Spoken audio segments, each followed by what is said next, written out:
lihat hati kita. Jadi kebenaran yang kita sampaikan dengan keyakinan. Yang kita yakini bahwa itu kebenaran. Dan harus merasakan bahwasanya dirinya adalah orang yang paling berhak untuk mengamalkannya. Jika dia mengirindukan telinga-telinga yang mendengarnya melakukan kebaikan tersebut, maka hendaknya telinganya yang mendengar pertama, paling dekat dari mulutnya. Nah, ini kesadaran makna ini. Jadi semua dari kita ini belajar, ibaratnya ngajari kita. Ini yang membaca, yang ngomong, yang harus belajar, semuanya belajar. Maka jangan sampai kita hanya mementingkan kalimat yang terangkai. Sehingga suatu ketika ada salah satu guru mengingatkan kalau mau ceramah nggak usah siap-siap deh. Sudah belajar lama kamu, langsung saja, nggak usah pakai persiapan. Loh, kenapa?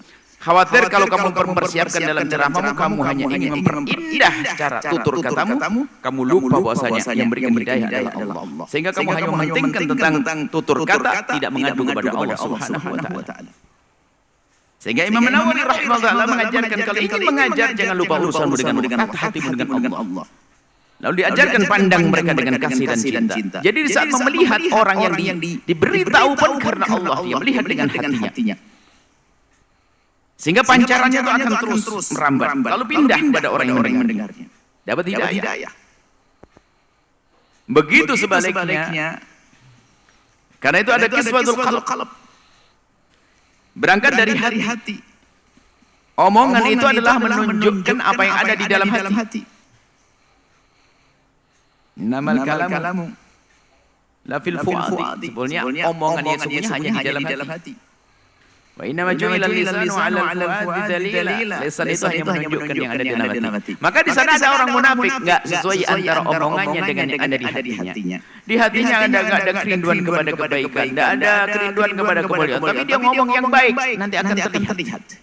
Nanti akan diingkari oleh orang karena apa? Enggak sesuai, karena tidak dari hati. Sehingga apa? Muncul orang yang bisa ngomong begini tapi dia melakukan begitu. Yang diomongkan tidak sesuai dengan apa yang dilakukan. Bahkan jauh, bahkan mungkin bertentangan. Maka dia peran saja di hati dia, bukan sesungguhnya dari hatinya. Kita perlu berbenah semuanya ini. Alhamdulillah kita diingatkan oleh bin Affan ada sadan dari semua dari kita. Jangan sampai kita pandai menutup merangkai kalimat yang indah tetapi tidak dari hati yang indah. Adapun orang yang mengungkapkan kalimat-kalimat yang tidak indah, yang menjerumuskan, menyesatkan, menyakitkan, membuat permusuhan dan sebagainya, ya tentu itu semua dari mana? Dari hati yang jelas-jelas kelam. Dari hati yang jelas-jelas kotor. Kalau kalimatnya kotor berusaha dari hati yang kotor. Ini yang dibahas adalah ada kalimat indah tapi ternyata hatinya tidak benar. Ini kemunafikan. Mana lebih jelek? Sama-sama jelek. Yang diinginkan gimana? Seperti tutur katamu bagus, ayo benahi hatimu. Kalau hati benar bagaimana? Kalau hatimu benar akan memancar kalimat yang baik. Tidak mungkin tidak, karena hati yang benar. Sebab lisan itu menerjemahkan di hati. Terjemahannya serius, benar. Nggak akan salah. Nah, ini adalah yang perlu kita cermati di dalam diri kita semuanya. Kalau kita ingin menyampaikan sesuatu, hendaknya berangkat dari keyakinan kita. Bukan sekedar meyakini kerinduan kita untuk mendapatkan kebaikan seperti yang kita ucapkan dengan sesungguhnya. Maka mengasah hati itu penting. Dalam bahasa lain, kenal Allah dulu dong sebelum mengajak orang kepada Allah. Sebab bahaya sekali jika seorang hamba mengajak kepada Allah ternyata dia tidak kenal Allah, maka seruannya kepada Allah menjadi berubah. Bukan mengajak hamba Allah kepada Allah, tapi mengajak hamba Allah kepada dirinya sendiri. Kalimatnya kalimat yang dikemas dengan kalimat yang luar biasa. Kalimat bagus. Cuman dia bukan merindukan, bukan membawa umat kepada Allah, tapi merindukan umat kepada dirinya sendiri. Sehingga kalimat yang mengucapkan kalimat kebaikan ternyata dia hanya rindu sanjungan. Seolah-olah untuk Allah, tapi untuk dirinya sendiri. Sehingga kebaikan yang disampaikan memang dengan bahasa atas nama Allah, atas nama Rasulullah, tapi tersembunyi dari balik hatinya. Yang busuk tadi, biarpun kalimat kebaikan akan muncul di suatu ketika, ternyata benar dia menikmati. Atau dia mengejar tahta, atau sanjungan manusia, dan seterusnya. Sehingga itu yang dikejar. Dengan kalimat kebaikan, dengan atas nama Allah. Dan itulah membuktikan bahasanya apa? Kalimat baik yang selama ini diucapkan adalah bohong. Kenapa? Ternyata diterjemahkan dengan hasilnya. Setelah dia dengan kalimat baik yang diurai, kemudian diikuti oleh orang banyak, orang pada menyanjungnya, mengagungkannya, dan ternyata dia tergiur. Atau dia menikmati sanjungan tersebut, atau mencari dunia di balik itu semuanya. Maka itulah terjemahan daripada hati yang sesungguhnya. Maka omongannya ini adalah itu. Omongan adalah bohong. Nah, Imam Ibn Athaillah Sakandari mengajak, ayo, ada 3 model di sini. 3 model omongannya kotor ya dari hati yang kotor. Mana mungkin omongan kotor dari hati yang baik? Mau menyakitkan orang kok hati yang baik ini bagaimana? Membuat pecah belah umat bagaimana? Merusak umat bagaimana dari hati yang baik? Nggak ada itu. Kalau dari omongan kotor pasti dari hati yang kotor. Yang kedua, kalau hati yang baik dengan sesungguhnya pasti akan keluar kalimat yang baik. Sebab kullu kalamin baraza yang berusaha itu. Wa alaihi suatu qalb. Ini kalimat yang diucapkan dari hati. Nah, ini yang ingin dijelaskan oleh Ibn Athaillah Sakandari. Ini loh jenis orang, omongannya kelihatannya baik. Hati-hati, bisa jadi itu bukan dari hati yang baik. Maka dia tidak akan beruntung dengan kalimat yang diucap. Kalimat yang dirangkai. Dan mari kita semua koreksi diri. Waspada. Jangan sampai kita tertipu lagi hamba-hamba yang mengambil jalan berat seperti saat ini. Yang berbicara ini setiap hari ngomong. Mohon doa dari semuanya agar apa yang kami ucapkan sesuai dengan apa yang ada di hati kami. Adapun ketidakmampuan kita di dalam melaksanakan keyakinan, kebenaran yang diyakini, ketidakmampuan dalam melaksanakan dengan sempurna, itu memang karena kita manusia seutuhnya. Siapa yang sempurna dalam beribadah? Nggak ada. Akan tapi ada kerinduan untuk selalu menyempurnakan, itulah manusia beriman. Dan ada penyesalan di saat ada kekurangan, itulah manusia beriman. Ya nggak mungkin dong kalau kita ibadahnya kayak baginda Nabi SAW. Ya nggak mungkin dong. Ya maksudnya ada kerinduan untuk selalu meningkatkan kebaikan-kebaikan.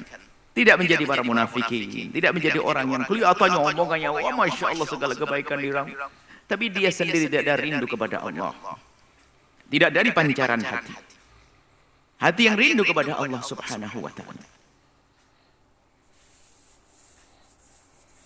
Subhanallah. Dan memang kalau kita kembali kepada sejarah para murabbi ahli tarbiyah itu, mereka tampak sekali ketulusan mereka.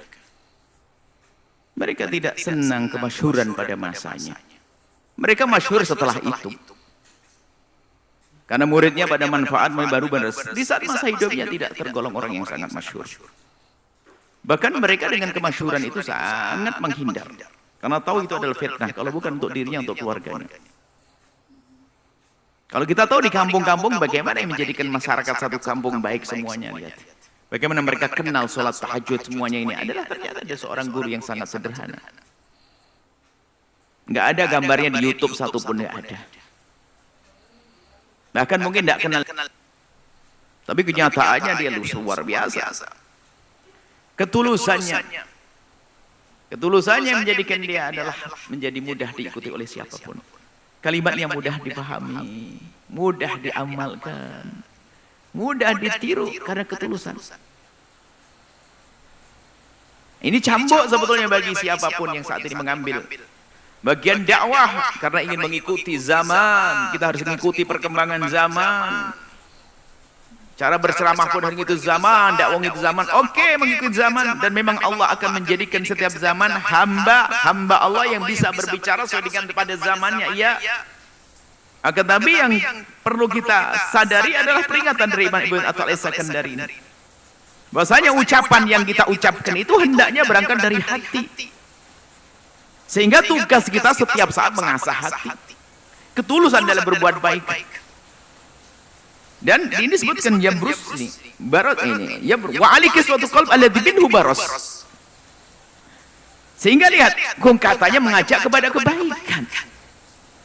Loh, kenapa ngedengki kepada orang lain? Kan aneh. Kenapa ngedengki kepada sesama pejuang? Ayo. Nah ini kan pertanyaan. Bukankah tujuan kita adalah mengajak kepada Allah? Tujuan kita adalah mengajak kepada Allah, umat kepada Allah. Kalau ternyata ada orang yang sama mengambil bagian seperti kita, mengajak hamba Allah kepada Allah, mestinya kita bangga. Lalu kenapa kita bermusuhan? Karena masjid ini kan masjid tidak tegur sapa. Kenapa pesantren ini ban sentru ternyata tidak tegur sapa? Ada apa? Apa yang dicari oleh ustadznya atau kiainya? Apa? Tanyakan kan begitu.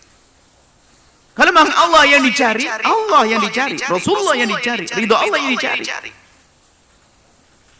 Akan tapi apa? Ada hasud di dalam hati. Hasud mengotori hatinya. Berarti nggak ada hati yang memancar di situ. Biarpun gelarnya kayak apapun, hatinya tidak ada pancaran ketulusan, lihat. Akan tampak pada akhirnya. Kalau saya Muhammad Ramadan akan tampak pada akhirnya ketidaktulusan itu. Yaitu dengan tampak kedengkian yang dibaca oleh jamaahnya sendiri. Dendam yang dibaca oleh jamaahnya sendiri. Direndahkan sebelum dia mati. Di dunia, maka dari itu yuk kita semuanya belajar khusus. Belajar tulus dan ingat. Di dalam belajar ilmu membersihkan hati itu jangan ngomong hatinya orang. Ini selalu kami ingatkan bahasanya kalau kita ingin belajar membersihkan hati, maka yang harus kita bahas adalah hatiku.